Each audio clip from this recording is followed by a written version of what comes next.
This is Chris Magoogs McGowan. Chris watches Pretty Little Liars. To start us off for episode 10, I have some news to share. You may have heard in the news, and I don't even know the exact details, but there is some sort of new Pretty Little Liars project happening. I think it's called Pretty Little Liars First something. I don't know what it's called.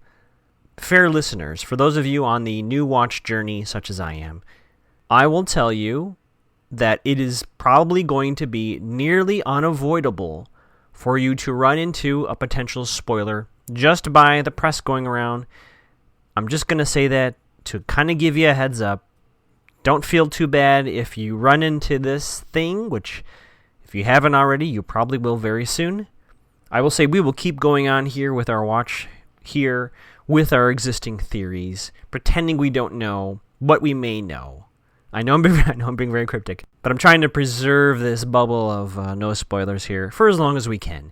But just know that this one thing is pretty out there. Like I've already seen it. I saw it today, this morning. So just to let you know, we'll try to forget it as we're in our bubble here. But yeah, it's okay, everybody. We'll make it through it together. Chris watches Pretty Little Liars. Chris watches Pretty Little Liars. Chris watches Pretty Little Liars, so he can help you figure out who's A. Here we are, friends. Episode 10. Keep Your Friends Close is the title. I don't think this is a TV or movie reference, but it hints, right? Keep your friends close, but your enemies closer. So maybe we're to interpret that. I don't know. But a lot of things change here. And a lot of theories that I've had are probably going to not make it. Well, I think I have some evolution of theories. But as I say, let's get into it. So in the previously on, we see the love song B26, which was from the very first episode. Some song that they both like. We have some smooching, a lot of smooching. And then we just cut to the beginning of the episode. A little bit of a comedic bit here, although it's not really that funny. It's played for... Well, I don't know. I don't know if it's played for laughs. It's presented comedically, but we know Hannah is still struggling with her self-image, and she asks her friends, does one side of my face look fat? And we see at least two of the liars in the shots, and they think about it, and at the same time they say, no. But not like in a making fun of way, like in actually like they thought about it. But obviously it's something Hannah struggles with is her self-image, so it's not really that funny. But it is. I don't know. Maybe I'm being too sensitive. We'll edit that out. We see Ian, the guy from nowhere. He's deep end into this plot. He's the new field hockey coach. So we're not going to be... Ian now has access to the school too. He's going to be walking around and I don't know what he's going to be doing, but he's there. He's also an actor I think I recognize, and I don't know where from, but he looks very familiar. I was going to say he looks like Ben Savage, but I don't think so. Anyway, Mona approaches the four liars with invitations. Camp Mona. It's glamping, not camping. I'm not sure if that's a real thing, but we see it happen later on, so it must be attempted. She calls out to some other friends of hers, Naomi and Riley. She walks away. The other three liars say they're not going. Hannah, of course, is going because she still views Mona as a friend, and there's even a little miscommunication where they says, are you tired of her? And they think she's talking about Mona. She's like, no, I mean A. I'm tired of A. And they all get a text. Camp Mona is a scavenger hunt, and I'm the prize. Come find me, bitches, is the text. So again, I've gone off the theory that A may have some sort of location services on their phones, right? So if they're looking on their Batman-like computer, they can see that, I see so-and-so is at Hannah's house, so I know they're together, so if I send a nasty text to the two of them, they'll both get it. Like, they don't need cameras and microphones. Like, that's kind of... It still requires some technology. It doesn't require a whole lot. This text is virtually impossible without someone having line of sight on what just happened. They receive the invitations in hand, and then quite literally, moments later, is the text. So someone had to have seen it happen or seen Mona, like you just can't time this by a location service ping on your device. You'd have to be able to see what's going on, and that is remarkable. Kind of hurts my Mona is A theory a little bit. Yeah, I guess she could have cued Naomi and Riley, who's part of her squad, I guess, to do it. Maybe? Also, it's interesting that A wants to be found. A is aware of Camp Mona, that it's a thing, which I don't think our four liars knew until they received the invitations. So that's something. Kind of puts Mona back into the running as A. Like, no one else is calling this Camp Mona. I mean, not even our liars are kind of laughing at that name.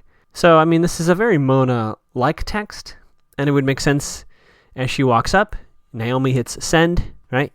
And if we loop it back to the title, keep your friends close and your enemies closer. Mona is about as close as you can get without being one of the four. We jump to Hannah's mom trying to get someone on the phone, again with the coffee. She's really into coffee. She is calling a mortgage company, A1 Mortgage.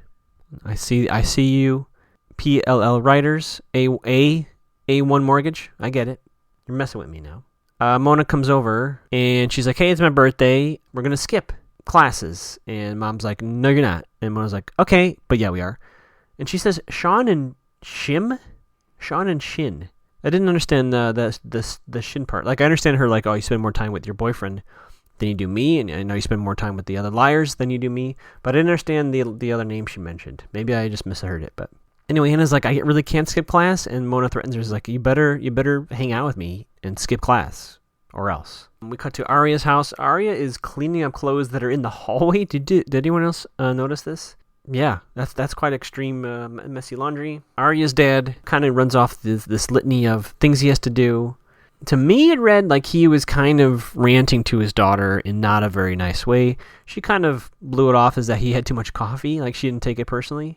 I thought it was a little strange on his part to kind of complain to her like, I'm doing all this work, I want you to help, which, you know, parents can do and have said in the past in the annals of parenting.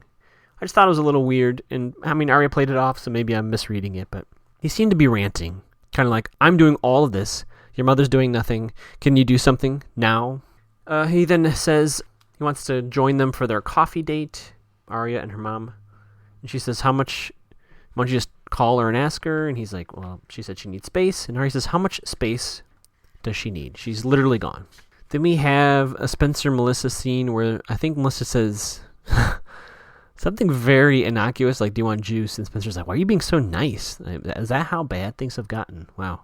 I don't think the hatred line is here, but there's something about hatred. Oh, that's later. But things have been bad. So I'm still confident that Melissa has the motivation for A antics. I just don't think she's doing everything. Anyway, Ian, this new dude, is an old dude, apparently, because Ian asked Melissa out for coffee. They are exes. I think he broke up with her, right? Spencer says, I'm still sorry about Ren with 3 E's. And then, as if the show reads our minds, well, they go ahead and show us a flashback with Ian and a younger Spencer. He kisses, I guess, her shirt. It's kind of an awkward kiss on the back of her neck. But then it goes full on smoochy smooch. It ends, and Allison's like, okay, gross. He's like old. And then Allison calls her a skank. Pretty intense. Of course, we understand the real reason why later on, why she has such a reaction. Oh yeah, so Arya and Noel are canoodling in the cafeteria. Fitz walks in. He does kind of like bloop. Kind of does a jealous ex kind of look. Noel walks away and high fives another football player named Tank. So Tank is my random side character A accusation for this episode.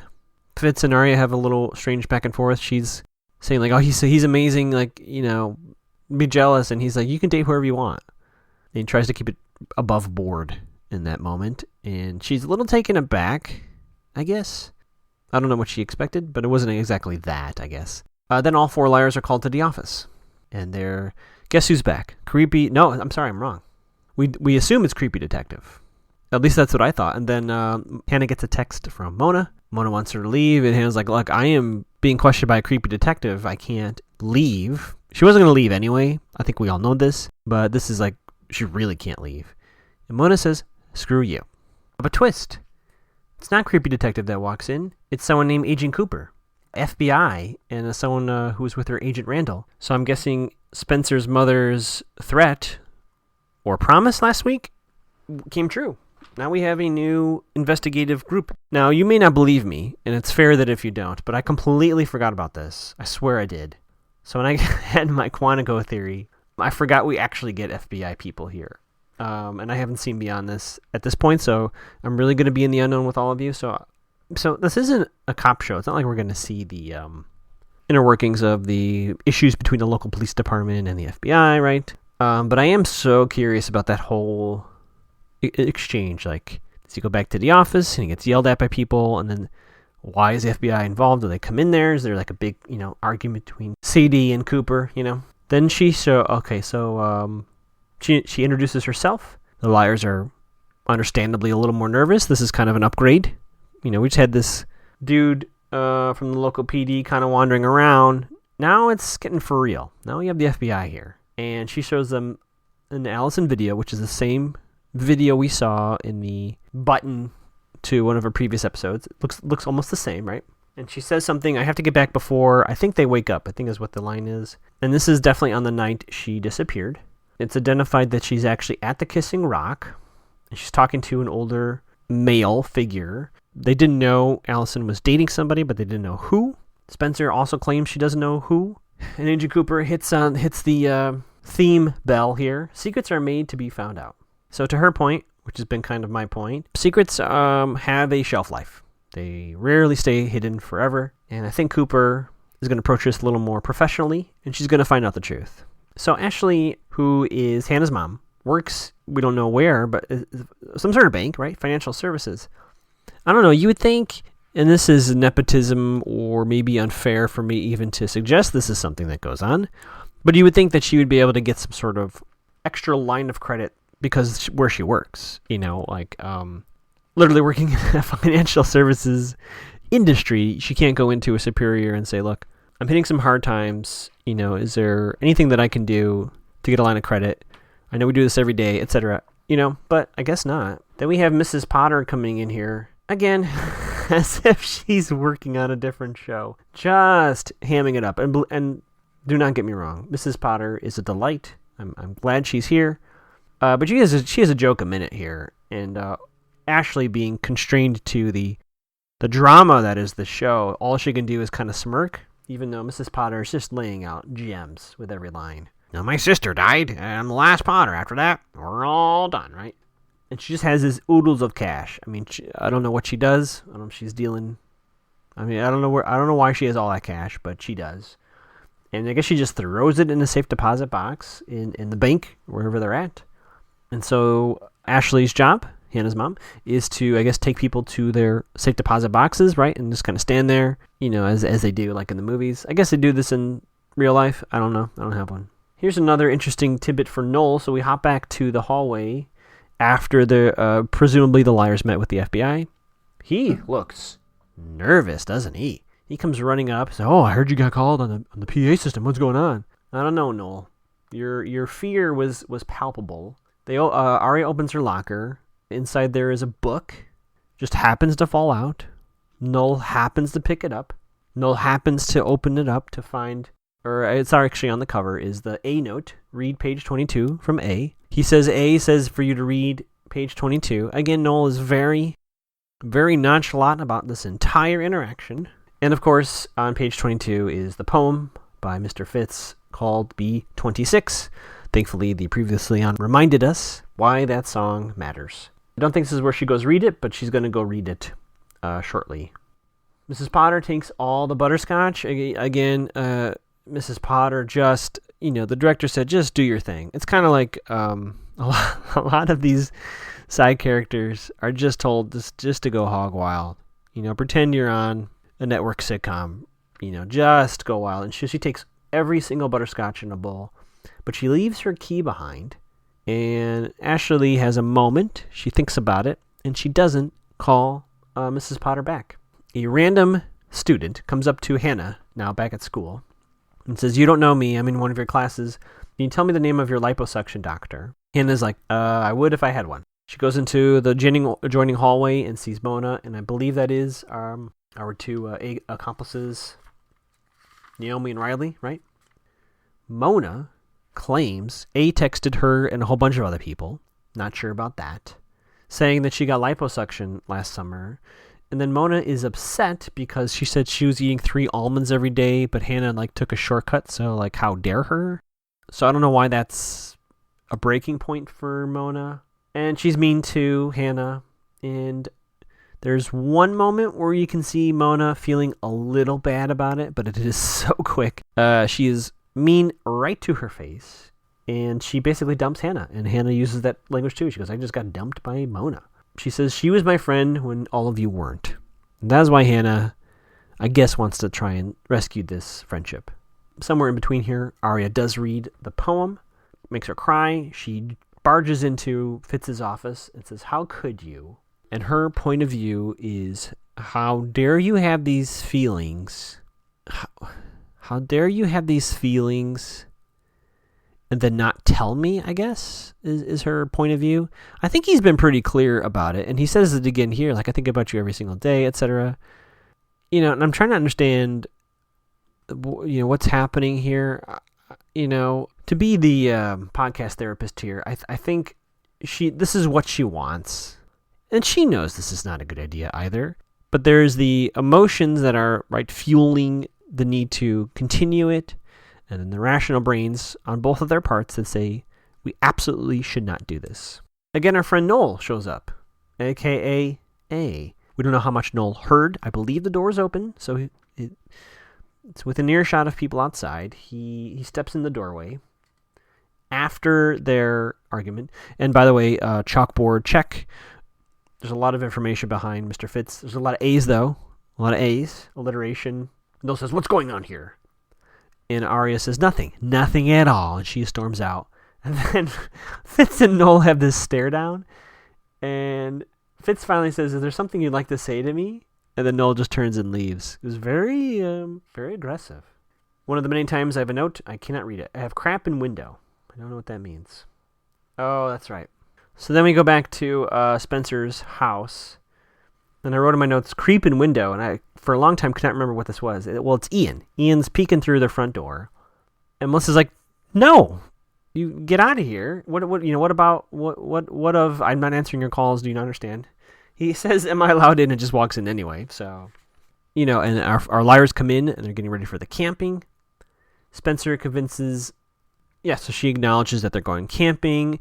I may have forgot to mention that Mona basically disinvites Hannah from the camping, but she's still going to go. She's going to find out who A is. But, so she's still prepping with the rest of the liars. Spencer pulls Melissa aside and says, hey, you should go have coffee with Ian. I'm not quite sure why, but she does, and Melissa's like, fine, I'll go. And then Ian gives Spencer just a little bit of a nod. And, the liars say to Spencer, like, why are you trying to, like, save Melissa's love life? And Spencer's like, I have a lot to make up for. I kind of have been mean to my sister too. And during that exchange with Spencer and Melissa, she does say, when did this war start between us? And she kind of wants it over. Kind of an emotional moment. Yeah, so Spencer tells the liars she's the reason Melissa and Ren broke up. They had a moment. She uses the words had a moment. And then she tells them she had a moment with Ian, which apparently they did not know this either. She does say, should I tell Melissa? And they're like, no, don't tell Melissa. Okay. We then see on the TV, there's an arrest warrant for Toby. The sweater in the video had a blood stain on it. It was determined that sweater was Toby's. So they're at least the police and FBI are putting that 2 and 2 together.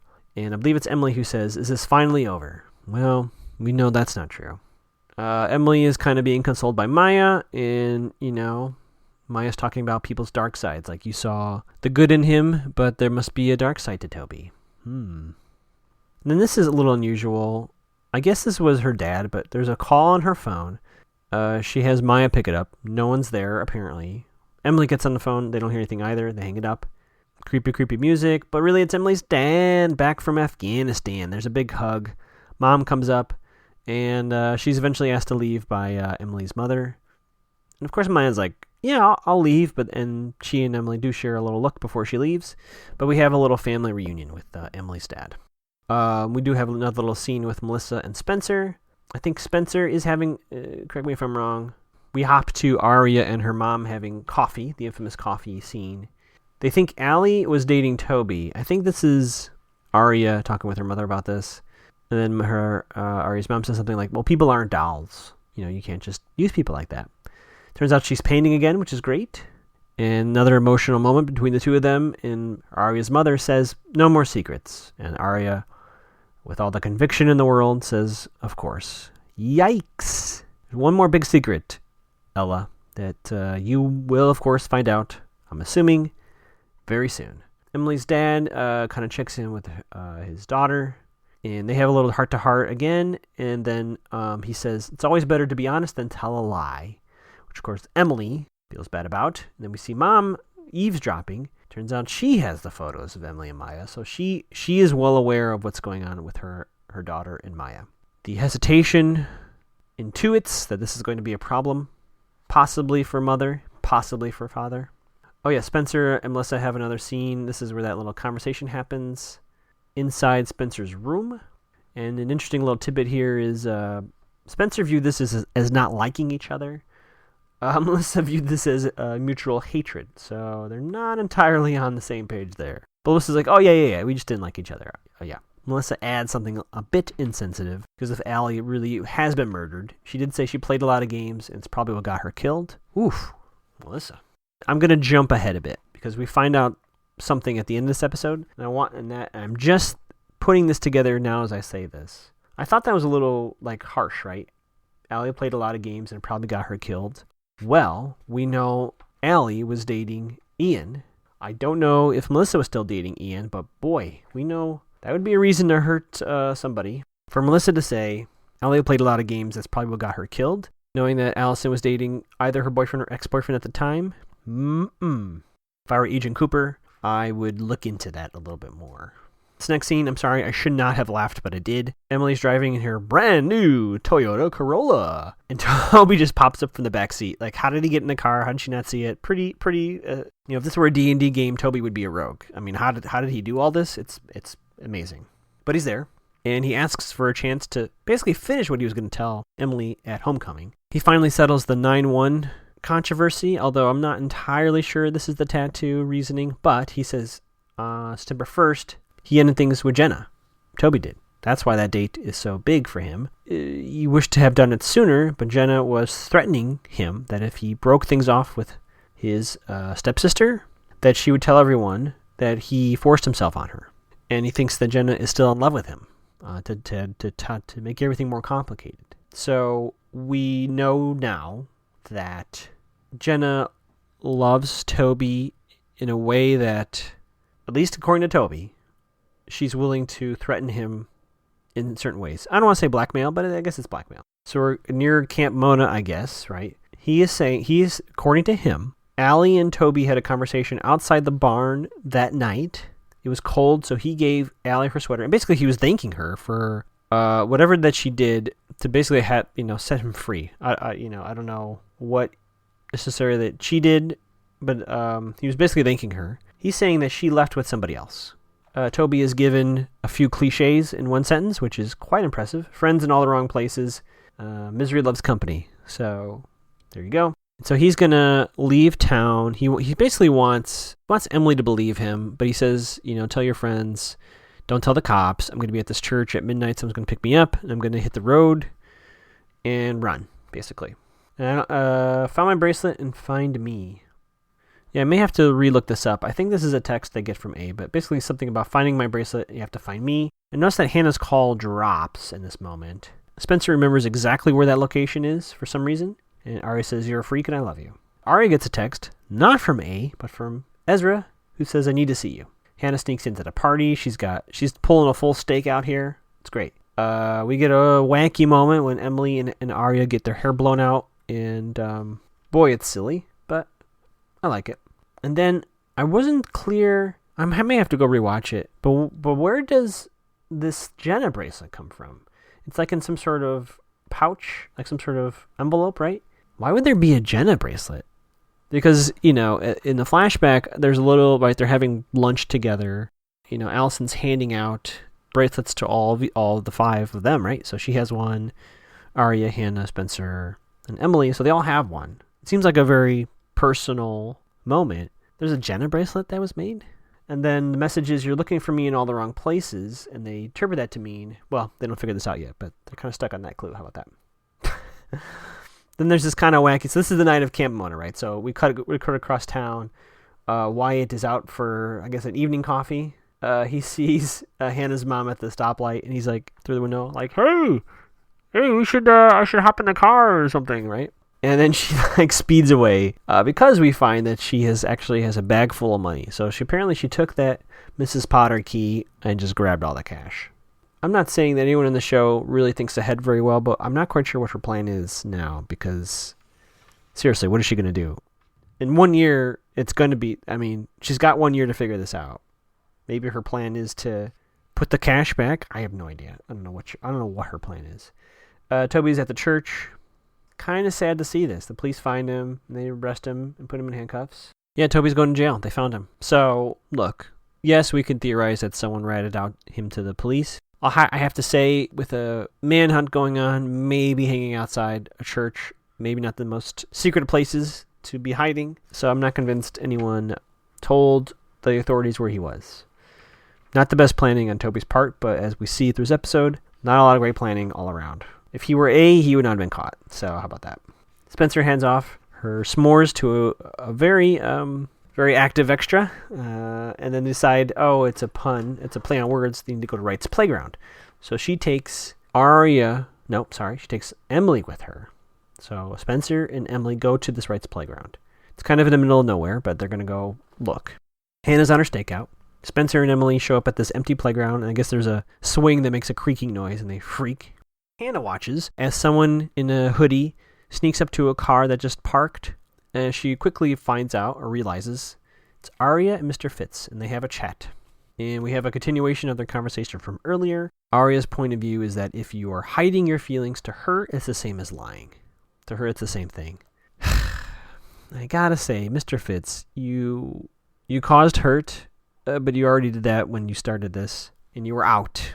And you could have just let her be mad at you, and, she'd be graduating in a few years. You could learn from your lesson here. She'd grow up to have a very healthy relationship with someone maybe more in her age range. Nope! They start smooching. The time at the playground isn't completely useless. I forgot this little detail. But Spencer and Emily find, carved into the tree, Allison loves Ian. So the clue that led them there was a hint that this is maybe where they met. Back to Arya and Fitz. We see someone behind their car drawing in the smoggy back window, "I see you." Hannah finds out a lot of information. She finds out Arya and Fitz is canoodling, and she says she knows who A is. So I wrote in my notes, show's over. She knows who A is now, and she's going to tell the group, and we're going to be done. We're going to wrap this up. 11 episodes, 10 episodes. Great. This person is running. I will say this, no matter what happens from here on out, I unfortunately don't think it's A. I don't think it's A. I think it's someone who saw what Hannah saw, yes, but I don't think it's A.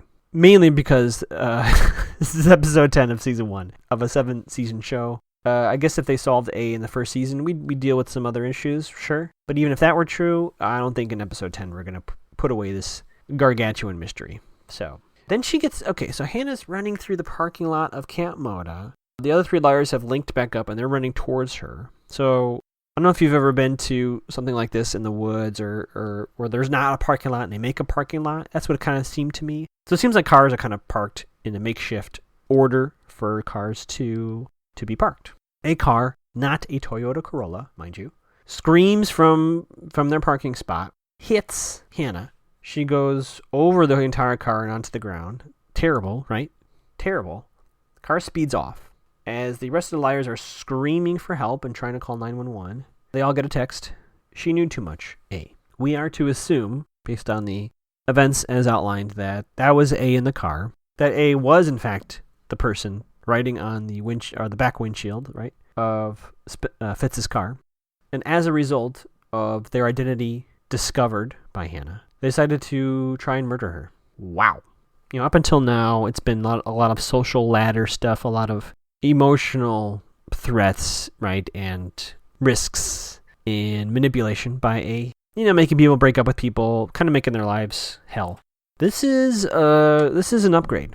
We brought in the FBI. This is now quite serious.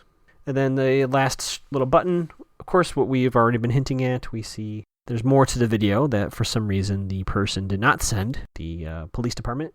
Ian is in that video, and he says, come closer. So we have video evidence, in theory, of him being there, the last person she saw that night. And apparently they're at the Kissing Rock. He's the one that's there. So I think we can officially, even though we get the Quantico literally in this episode, the Quantico theory has been retired. You know, when it comes to attempted murder, I think not that that's out of the realm. I don't think I can reasonably continue with that theory. I know it answers a lot of the resources questions, but that's a new level. Yeah, I don't know. A part of me wants to explain away this last moment with Hannah. A confluence of coincidences, right? So someone is fleeing the party for some reason. They accidentally hit Hannah. They freak and they leave. It has absolutely nothing to do with anything else. However, A does see this and take advantage of it to further threaten the liars. If that is not what happened, then I am completely lost. So how about this? We'll say that that's what I theorize what happened. I still like Mona as A, so I had this thought while washing the dishes the other night. Because I kept saying, like, okay, so say it is Melissa, say it's Mona, say it's Ben, right? Say it's Noel, say it's a whole bunch, say it's Lucas, say all these people are doing this. How would they keep it coordinated? How would they not spill the beans? And it hit me, what if, in some secret way, or some not public way, our head of A, main A, if you will, wanted to harass the liars, wanted to make their lives hell. For whatever reason, which we don't know yet. What they do is they set up a service where you download this app or you download this thing, and basically it'll give you an anonymous phone number, and it has their numbers in there, and you can send a message to them to get your revenge, to get back at them. Now, I don't know how you'd get that information out securely so that you're not discovered. Maybe Lucas is involved in that. Or even more easily, maybe it's just a general service, so that maybe... Lucas is aware of this thing that exists, that you can send anonymous messages, and by default it just puts A. So, if you know the phone number of the person you want to text, it'll basically reroute it to a number that's unknown, and then the person on the other end receives the message. Again, this being built either by A or used by A, but that would mean that anybody has access to this, so...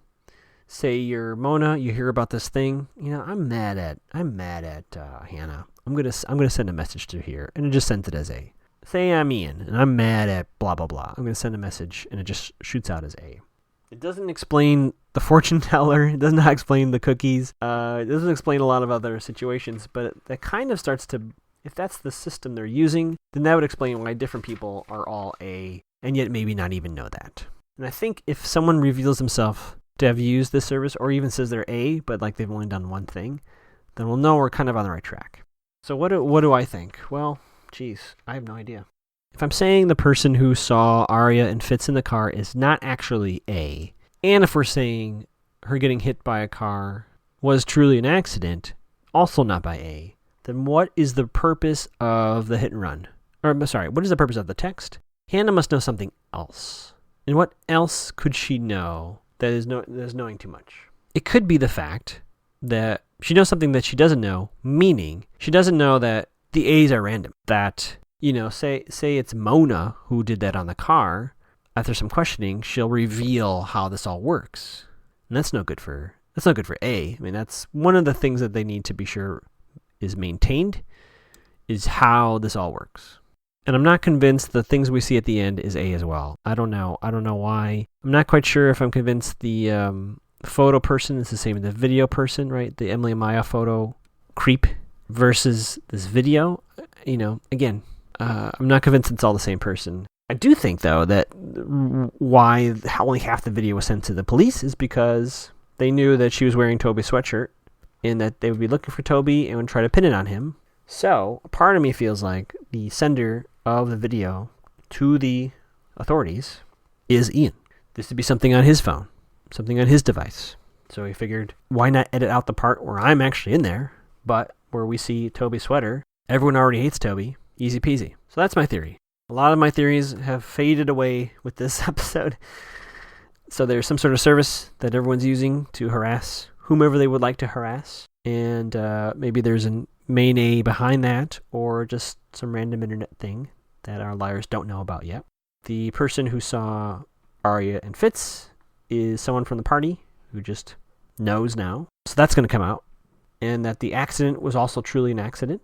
But that Hannah knows something else that is particularly damaging to A. And finally, that Ian was the person who has sent the video to the police, hoping that that's enough to stop that nonsense. So in conclusion, if you are going to meet up with someone who you should not be meeting up with and smooch them, maybe not do it at a camp with people wandering all over the place where you're likely to be caught. Just a thought.